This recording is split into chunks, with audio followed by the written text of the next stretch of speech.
Bismillahirrahmanirrahim. Assalamualaikum warahmatullahi wabarakatuh. Saat ini penyakit psikosomatis semakin meningkat adanya. Bahkan kalau kita lihat ke rumah sakit, puskesmas, klinik-klinik, bahwa mereka yang penyakit divonis penyakit MAH, kemudian asam lambung, GERD, hipertensi, diabetes mellitus, kista, miom, kanker, migrain, vertigo, itu semuanya hampir semuanya 88% penyebabnya bukan dari fisiknya, tapi dari psikisnya, dari ketakutan, kecemasan, kekhawatiran berlebihan, kemudian kagetnya divonis sebuah penyakit yang menakutkan, atau lihat-lihat baca-baca di artikel di Google, nyari-nyari tahu tentang penyakitnya, ternyata mirip dengan apa yang dirasakannya, maka sejak itulah dia gak enak makan, gak enak tidur, sehingga daya tahan tubuh semakin menurun, imunitas semakin menurun. Itu yang menyebabkan badannya turun, kemudian kurang minum sehingga dehidrasi, migrain, vertigo, kurus, kemudian kulitnya terasa lembek dan kendor, kemudian cepat sekali kelihatan nampak tuanya. Kenapa? Karena dari dehidrasi, dari kurangnya makan, karena kurangnya tidur, dan memikirkan selalu yang negatif setiap pagi, siang, sore, malam. Bukan lagi mikirin anak, bukan lagi mikirin suami, istri, bukan. Tetapi yang dipikirkan adalah penyakit-penyakit yang tidak ada pada diri dia. Tetapi apa yang dibacanya, yang disaksikannya, ditontonnya, didengarnya, itu seakan-akan mirip dengan dia. Dan ketakutan-ketakutan yang akan terjadi, padahal belum pernah terjadi. Dan bahkan tidak akan terjadi, tapi ditakutinya seakan-akan betul-betul akan terjadi. Dan seakan-akan sudah terjadi. Itu yang menyebabkan orang terjadinya psikosomatis. Jadi psikosomatis itu penyakit fisik yang dirasanya, tetapi 90% itu penyebabnya dari psikis, dari batin, dari hati, dari perasaan, dari pikiran yang menakutkan, mencemaskan, mengkhawatirkan berlebihan. Dan 10%-nya itu dari masalah dari nutrisi, glukosa yang kurang, tekanan darah yang kurang, karbohidrat yang kurang, trigliserid yang meningkat, atau zat purin yang meningkat. Secara fisiknya itu. Secara psikisnya itu jelas sekali ketakutan, kecemasan yang berlebihan yang ada di dalam pikiran bawah sadarnya, yang ada di dalam memorinya, yang pernah dia alami, pernah dia baca, pernah ditonton, pernah didengar. Itu sejak mulai itulah kondisi-kondisi yang lainnya pengaruh kepada keluarga kurang harmonis, tidak lagi peduli kepada keluarganya, kepada anaknya, kepada suaminya, kepada istrinya, apalagi kepada tetangganya. Yang dipikirkan dirinya sendiri, penyakitnya sendiri. Tapi hal itu adalah hal yang wajar ketika seseorang kena psikosomatis. Jadi lebih gak peduli lagi. Yang tadinya peduli banget sama orang, sama keluarga, menjadi lebih egois. Yang tadinya pemberani menjadi pengecut, serba takut, serba khawatir. Kalau sendirian takut, merasa ingin dibarengi. Kemudian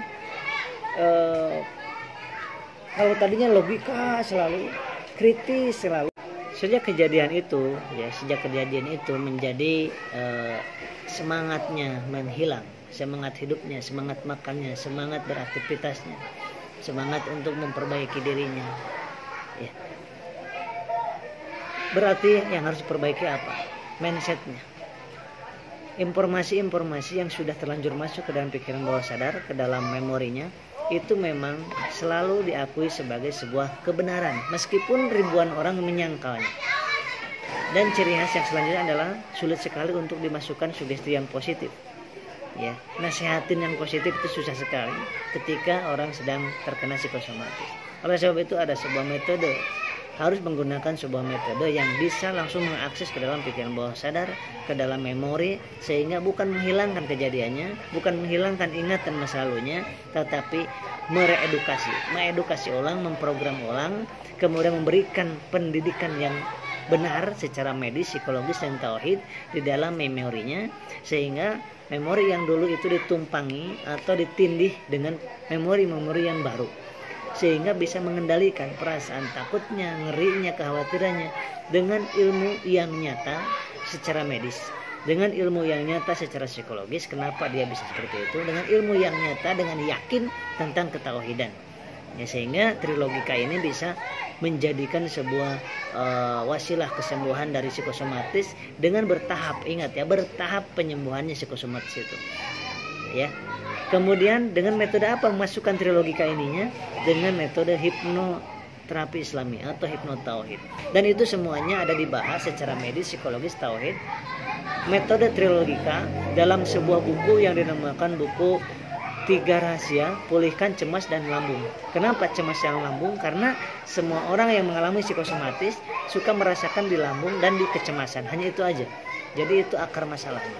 Dan akar masalahnya lagi adalah trilogika tadi, logika medis, psikologis, tauhid. Kalau udah tahu, paham, yakin tentang 3 hal ini, insya Allah bisa mengendalikan perasaan yang kurang nyaman itu. Setiap pada cemas tiba bisa dihalau dengan nyaman, tenang, aman.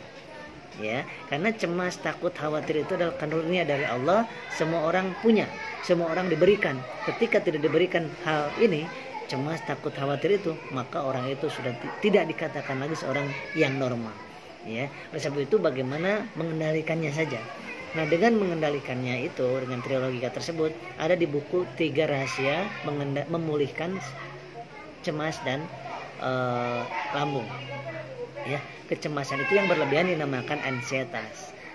Ansietas yang udah berpengaruh kepada organ tubuh namanya psikosomatis. Ya, sebut itu, sahabat-sahabat, inilah bukunya. Ya, andai kata Anda menginginkan, mengharapkan ya jawaban. Selama ini kan yang ditanya, kenapa saya seperti ini? Kok aneh ya? Saya dulu itu gini, kenapa sekarang jadi gini? Kenapa ya orang lain kok penyakit lambung sama, mahnya sama, kok nggak kayak saya banget? Kenapa sih? Orang lain kok enak-enak aja, tenang-tenang aja. Kenapa ya dulu begitu mau tidur enak, langsung tidur aja. Kenapa sekarang mau tidur aja sampai mikir, ketakutan, sampai nggak bisa tidur? Kenapa ya dulu saya gini, luar biasa cerianya, sekarang jadi penakut gini? Nah, pertanyaan-pertanyaan itulah yang sering dicari-cari kemana-mana dan tidak pernah ketemu. Karena psikosomatis emang penyakit yang aneh tetapi ilmiah dan medis. Maka dari itu secara medis pandangannya, psikologisnya, ketauhidannya ini harus digabungkan jadi satu. Ketika Anda menginginkan, karena untuk datang ke tempat kami ini terbatas, waktu kami terbatas, SDM kami terbatas, maka dari itu kami membuat sebuah buku 183 halaman dengan hardcover, insya Allah mudah dibaca dengan segala kelebihan dan kekurangannya, mohon maaf, dan itu bisa dipesan. Mau dimanapun Anda bisa dipesan, dikirim lewat JNT, dan mudah-mudahan ini sebagai wasilah.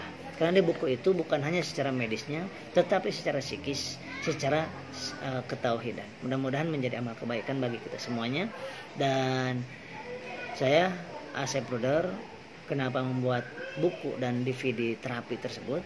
Itu karena ingin bermanfaat buat banyak orang, ya. Karena saya juga merasakan luar biasa penyakit ini, ya. Sulit sekali untuk mendapatkan kesembuhannya, dan kesembuhan hanya dari Allah Subhanahu wa taala. Ikhtiar kita menjadi amal kebaikan bagi kita. Dan sahabat-sahabat, ketika ingin memesan bukunya atau DVD-nya itu bisa langsung ke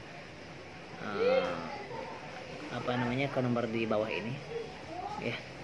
Ketik nama, pesan buku atau pesan DVD-nya, kirim ke 085773897334. Karena kami sekarang lebih fokus kepada bagaimana setiap memberikan wawasan trilogika ini, hipnoterapi Islami ini, satu kali bicara 5 jam itu bisa banyak orang yang mendengarkannya. Maka dari itu kalau Anda datang ke klinik itu biasanya satu orang itu 4 jam. Jadi hanya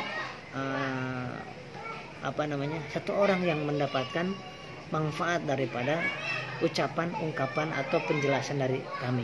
Oleh sebab itu kami buat buku, buat DVD, dan buat pelatihan-pelatihan di kota Bekasi, kemarin di Jogja, di Bandung, kemudian insya Allah tanggal 13 Januari 2019 nanti di Surabaya insya Allah. Ya, gak usah khawatir bagi Anda yang gak bisa hadir, kami menyiapkan bukunya. Atau ingin diterapi juga ada DVD terapinya dan bisa dipesan juga insya Allah. Demikian, mudah-mudahan sakit kita adalah sakit kasih sayang dari Allah Subhanahu wa taala. Yang jelas itu agar kita semakin dekat pada Allah, agar kita semakin bisa ridho, ikhlas, pasrah, bersyukur dan tawakal kepada Allah Subhanahu wa taala. Sahabat-sahabat, demikian, mudah-mudahan bermanfaat. Kalau ada kekurangannya maafkan saja ya saya, dan kalau ada yang baiknya itu dari Allah Subhanahu wa taala boleh diambil. Assalamualaikum warahmatullahi wabarakatuh.